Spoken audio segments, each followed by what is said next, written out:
welcome to this week's Church Tip. Bill, Chris, Tenny Britton, and we want to talk to you today about whether or not your website can be found. In fact, the question we have is, what number are you? Hey, that's a great question.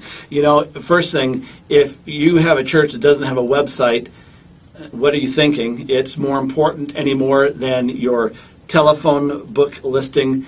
Most people today actually recycle their telephone books, and it's actually more effective, your website is, than advertising in the newspaper. So, you know, you have to have a website. But the question is where are you ranked? You know, search engine optimization, search engine ranking. Because if I come to a town, a new town, and I want to visit a church, I will type in, you know, the brand of church maybe, or sometimes I'll just type in church and the name of the town, and I'll look at the top 10 rankings, the top 10 lists. And the reality is, folks, is if you're not in the top 10, the chances of someone visiting your church who isn't looking for you specifically are pretty slim. And there's a whole lot of churches out there that, you know, they're at number 20, 25, 30, 50, 100, and those websites are great if people can find them. And so you need to know where you're ranked, and the way you can rank or find yourself again is type in church in your town,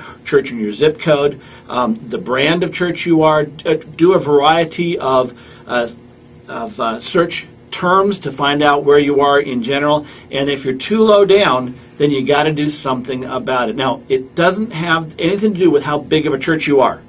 It has everything to do with what's on your website, and who is looking at your website, and how many people are linked to your website. So if you're a denominational church, make sure that your denomination links to your website.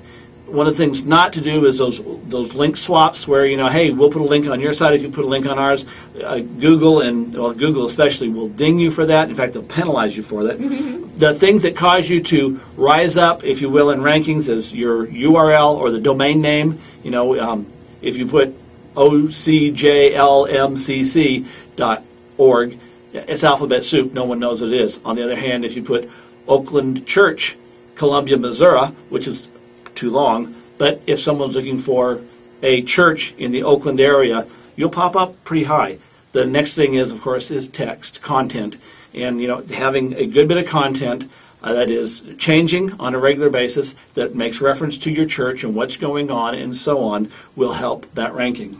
Maybe you want some more information about this, because quite honestly, everything you said pretty much is gobbledygook to me. I hear something, optimization, SEO. I've learned finally, I've got that in my head, but it sounds more like SOS to me, so, or SOL. I don't know. Anyways, we are so out of time.